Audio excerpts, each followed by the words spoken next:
Hi there, my name is Nathan Kordyjaka. I am the VP of Streaming and Broadcast here at eThereLIVE.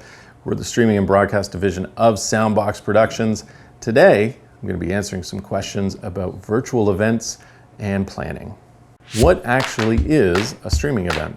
A streaming event refers to the delivery method of an event. It's live streaming, so there's no file that you can download. It's a live audio and video transmission that a viewer watches in real time. It can be from a physical venue or space, or it can be a digital first or virtual event where all the presenters or speakers are in different locations. Why should I stream an event? So streaming an event does a few things for you. It helps you reach a larger and broader audience. The geography of the event or the attendee no longer apply. It's economical for your audience since they don't have to travel. They don't have the costs such as hotel or food. It's also a lower commitment or a point of friction for them to attend since they don't have to give up a day or multiple days from home or the office. Streaming also acts as a promotional tool. It gives people a chance to see the value of your event before making the larger commitment to be there in person. There are different benefits to physically being at your event, and live streaming can help grow your in-person attendance numbers. And lastly, live streaming can extend your return on investment. It can cost a lot of money and effort to host an event. But once the event is over and people leave, the experience is over.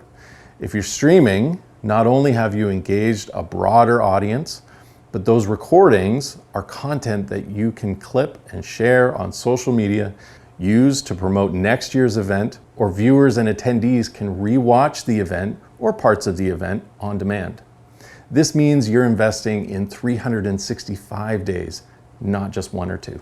What are the different kinds of streaming events? There are two kinds of streaming events: in-person, or now often referred to as hybrid events, and digital first or virtual events. An in-person or hybrid event is where there's a physical space or venue that you're streaming from.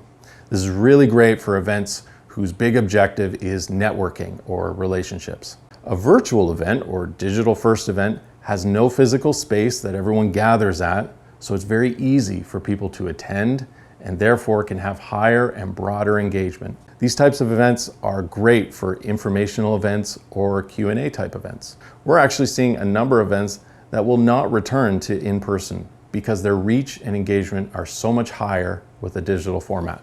How much do streaming events cost? A streaming event can cost anywhere from $1,000 to say $100,000 and more. A couple of big variables to cost are the length of the event. Is this a couple hours on an afternoon, or is it a 3-day conference? The production level, is there staging, lighting, and set design? Or is there a lot of speakers at this virtual event that need to be prepped ahead of time? And the overall size of the audience. An in-person event with a lot of people requires a larger venue or footprint. If it's a virtual event, consider how many people will be watching and using bandwidth or accessing the virtual platform. How long does it take to plan a streaming event? So the length of time to plan an event depends on the complexity of the event. A simple digital event could be planned top to bottom in as little as a week. A larger event, especially in person, can take months to plan properly. Where can you stream an event? You can live stream an event to many different places. Decide whether this is an internal event or a public-facing event, and that may give you some of the best direction on where to actually stream. An internal event may be best using something like Microsoft Teams, Zoom, or a virtual platform. A public-facing event may be best suited to stream through a social platform, such as LinkedIn, Facebook, or YouTube.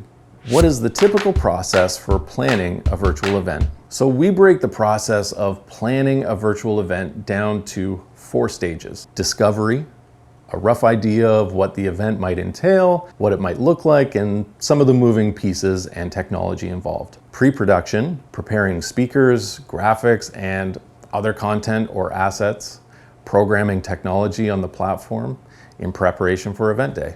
Production, the actual execution of the event, and post-production. This is where you're archiving all the footage, gathering reports and attendee feedback, and debriefing with the core team to talk about what was great, what was maybe not so great, and what could be improved.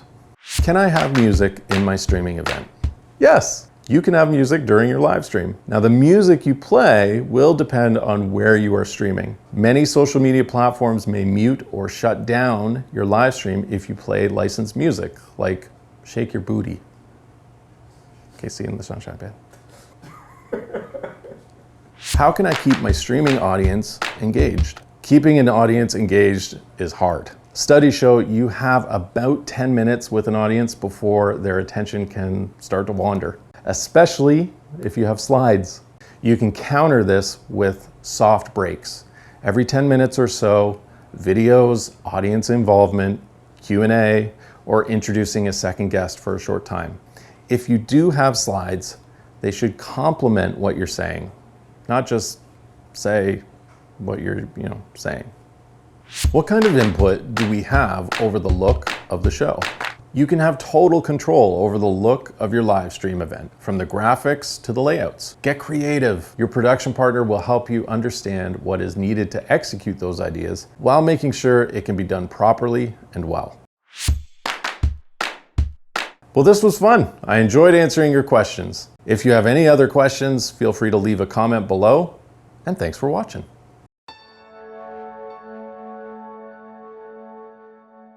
Yes, you can have music during your live stream. Let me do that again.